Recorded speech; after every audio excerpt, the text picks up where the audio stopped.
Hi, I'm David Kramer. I'm director of the library here at the Jewish Theological Seminary. And I'd like to bring you in for a tour. We at the library have got one of the most extraordinary collections of rare Judaica in the world. And we want to make sure that everyone has a chance to be exposed to the remarkable riches of this collection. It's just a short time before Passover now, and I'd like to invite you to come in and see some of the most outstanding Haggadah manuscripts that we have in our collection. This will be the first of many video tours, and so I would hope that you will enjoy this and come back in the future to see other special tours of our rare materials that we'll be putting online. I'm going to show you some of our outstanding Haggadah manuscripts from the Middle Ages European Haggadahs, but first let me say a word about what a Haggadah is. The Haggadah is the script of the Seder, the family service that's run in the home where a family and its guests will together celebrate the Passover, telling the story, undertaking to perform certain wonderful and often very tasty rituals. And the Haggadah gives the directions, but it does more than that as well. It beautifies the ceremony. It provides an opportunity to discuss text, to go back and forth. And when you see the images of the Haggadahs that I'm going to share with you, you'll appreciate that the Seder is far more than words. It's also images and beauty, and we'll see the most outstanding of them. So this first Haggadah that I'm showing you, if you look carefully at it, you'll see it doesn't look very pretty. The writing's very primitive. The margins aren't done so well. The writing itself, you can see, is done by someone who's not an expert. And so the question is, what is this?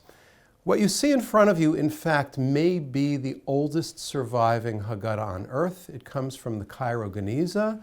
Geniza is a place where special materials, often sacred materials, that can't be thrown out but can no longer be used by Jews is stored temporarily in order then to be buried. But the Cairo Geniza accumulated materials for nearly 1,000 years.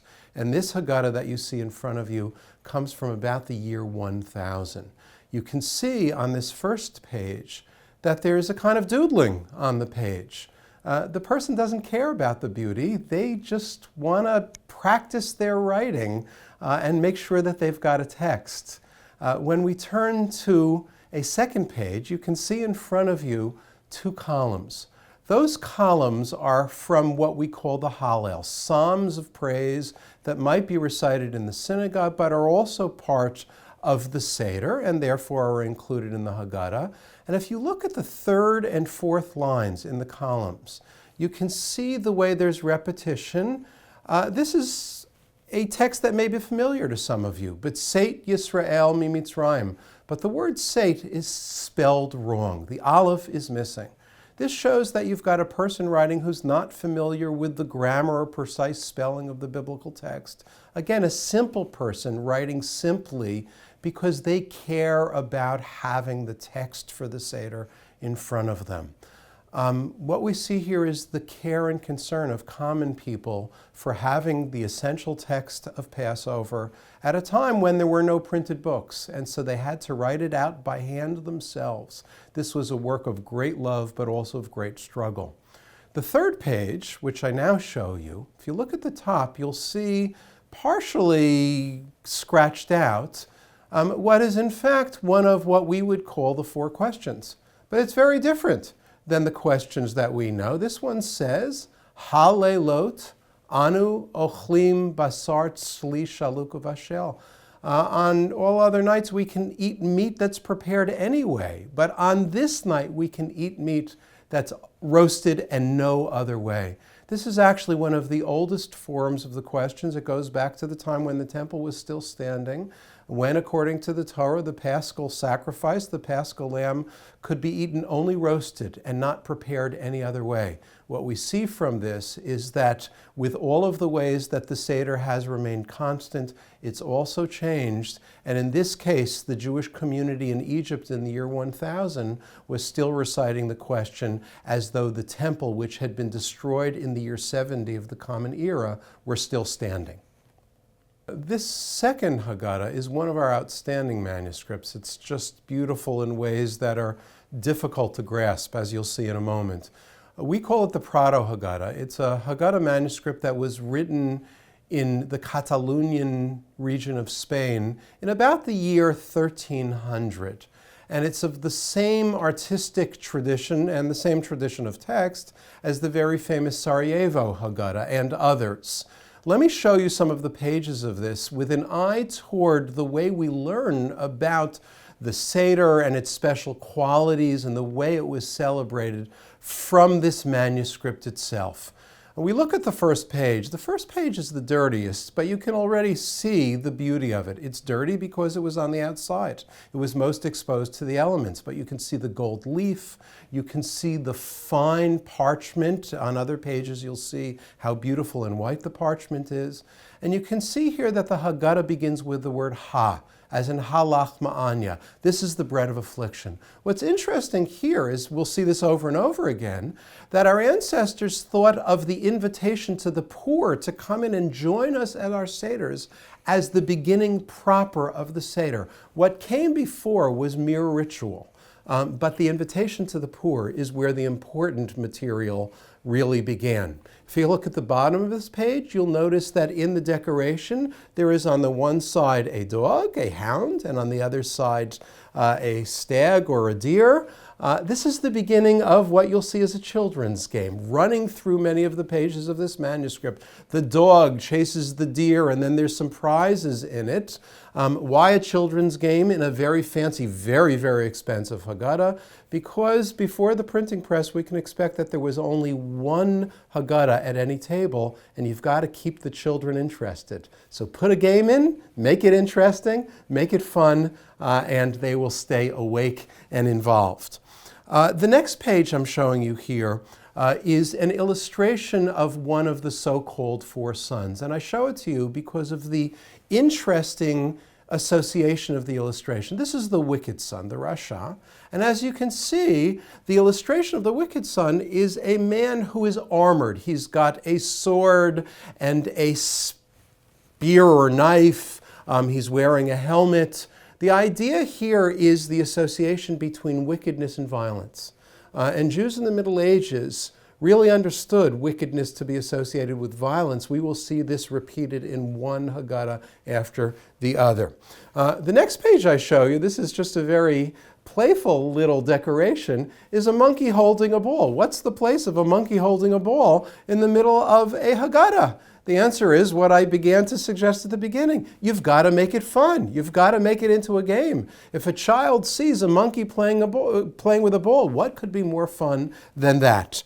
Now, when we go to the next page, you can see part of it's not fully painted in, so it's hard to see it with all of the outline, but still, you've got the dog biting into the deer. Here seems to be the end, very early in the Haggadah, of this child's game. But as we'll see, there are a lot of surprises here. So one part of the game comes to an end and other pieces will open up. Turning to the next page, you can see an image of a teacher with his students. The teacher has got his head covered with a kind of hood. He's sitting on what appears to be a kind of throne, and his students sitting in front of him. This is Rabban Gamliel teaching the essential points of the Seder.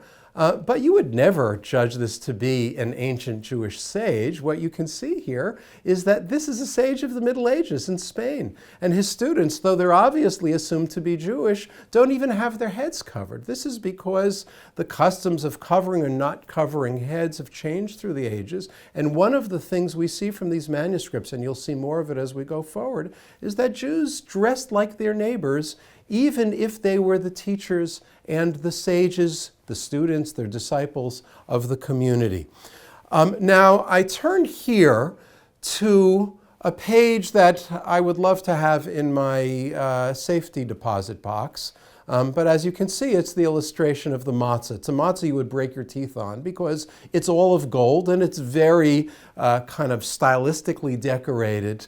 It's outrageous in its way, but the point is clearly to make the Haggadah beautiful. A matzah central to the Seder, with decoration all in gold. This is literally to glitter, to catch your eye, so that you know how important both this book and this ceremony is. Finally, I turn to what is only the sketch. It hasn't been filled in because this is an unfinished manuscript of the maror. Now, we think of maror as the bitter herb. That's the way we translate it. And for most of us, at our Seder tables, we'll probably be using horseradish, either from a bottle, or if we're being very, kind of genuine about it, we'll go out and we'll buy a horseradish root. But you can see the image in front of you bears no resemblance to horseradish root or otherwise. Like the matzah, it's very schematic, so it's hard to figure out what it is. Do you have an idea? Do you have a theory? Well, as we go on to other Haggadot, we'll see that the answer becomes pretty clear. And it was far from the hot horseradish that we use for our maror. This Haggadah manuscript, which again is one of our outstanding manuscripts, was written in 1454 in Italy. We know this because we've got the signature of the scribe and artist who produced it. I'll show that to you in a few minutes. But we begin by opening this up. Again, imagine yourself using this Haggadah at a Seder in northern Italy in the 15th century. And we've got two opposing pages. The first one has the word ha again, as in halach ma'anya. This is the bread of affliction.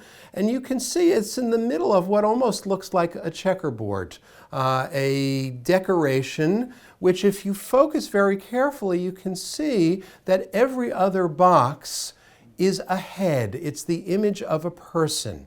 Some are male, some are female, some are represented quite simply, some are wearing costumes, or some are wearing, we've got one man who's wearing a helmet. It's really a whole range. What's crucial when you look at it, though, is that you would have no way of identifying any of these people as Jews. This is, as it were, the street in northern Italy in the middle to late 15th century. And what you can see here, as we saw in an earlier Haggadah, was that Jews took on the dress and the habits of the people around them. This is one of the most important things that we learn from the evidence of manuscripts like this. So we begin this Seder, as earlier Seders, with the invitation to the poor. Now we turn to the next page, and you'll see on the bottom of the page the beginning of the four questions, Ma nishtana halayla hazeh. But just before that, you'll notice in bold red ink what are some directions. And the directions, when we look at them carefully, are very, very interesting. What the directions say in Hebrew is that if you, the leader of the Seder, have managed through what you've done to provoke questions on the part of the children at the table, or on the part of your wife or the women at the table, anybody, if you've provoked a question, you've done the most essential act of the way a Seder begins. A Seder should be a fun, educational opportunity for education, and all good education begins with questions. And so what the direction says is that if you've provoked questions, there's no reason to ask the four questions at all. Four questions is not an essential ritual. Four questions fills in if you have not yet managed to get the questions you're looking for, and the questions could be any questions. And so if you've been unsuccessful, meaning if you haven't been an excellent teacher, provoking questions through all kinds of playful provocations at your Seder, now is the opportunity to ask the four questions. Now, I want to show you just one page that shows the beauty and skill of this. You see in front of you a part of the text of the Haggadah, and the way it's contained in this absolutely magnificent decoration of a kind of a hanging drapery. Look at the skill with which this is done, the almost three-dimensional quality of it, and think of Renaissance painting. And Renaissance painting we know well because it is amongst the most outstanding of soon-to-be modern painting in all of our museums, or maybe in the best of our museums. Jews participated in this artistic tradition because Jews had close relationships with their neighbors in northern Italy, and they too had begun to participate in the skill of this representation. That characterizes this Haggadah as much as anything else. Now finally, the last image I want to show you is just text. It's the signature called the colophon of the scribe. And the scribe's a very interesting scribe. His name is Yoel ben Shimon. He comes from the Rhineland in Germany, close to the border with what we know of as France. But he's made his way to Italy. And there he insists on being known proudly as Yoel ben Shimon the Ashkenazi, who came from Germany. He doesn't want us to forget what his origins are. He also brags here in this colophon of the fact that he is both the scribe and the artist. It's very unusual to know who the scribe and artist are, and even more unusual that they be the same person. So this is really an artist in multiple senses of the term, and he produced, as you can see in these few images, one of the most outstanding Haggadahs that we have. Now, this last Haggadah that I want to show you is, again, one of our outstanding examples. One of the things that makes it outstanding is that it's from a well-known scribe who was also a very prominent leader of the Jewish community in northern Italy in the late 15th, early 16th century. His name was Avraham Farisol. He also produced a prayer book for a young woman that has some very surprising elements in it. I'll show that to you in a tour in the future. But looking at this Haggadah, we begin with the opening page. Again, this Ha Lach Ma'anya. There are some pages before this, but again, the way the Ha is written makes it clear that this was considered to be the genuine beginning. Invite the poor in, and the Seder begins. If you look at the bottom of the page, something very funny is going on. We've got a kind of flap. You can see it very clearly. Underneath, the artist began to draw a table scene, and we can see a gentleman sitting at one end of the table. The person who sponsored the production of this manuscript, we don't know who he was, but like other sponsors of manuscripts, he must have been a very wealthy Jew in northern Italy. He didn't like what was being done there, so he told the artist to begin again. And so the artist took a flap of parchment, pasted it over what he had begun but was unsuccessful, and gives us a new table scene.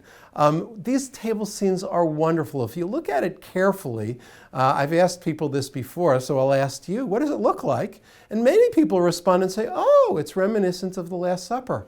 Well, that's not mere coincidence, because the Last Supper was produced in Italy in precisely this century. This manuscript is from 1515. So the fact that you've got Italians, Jewish or going by the name of Leonardo, who are thinking of representing tables in the same way or in similar ways is certainly the source of no surprise. I turn now, and we look at this very quickly, to the illustration of the wicked son once again. And here we're 2 centuries later, no longer in Spain but in Italy, but again, wickedness is associated with violence. The wicked son is again a man of war. Now let's turn to a page that will help us answer a question we had earlier. Remember, we looked at the Maror in the Spanish Haggadah, the Prado Haggadah, and asked, what is this? Well, look carefully at this man holding up what is illustrating the Maror.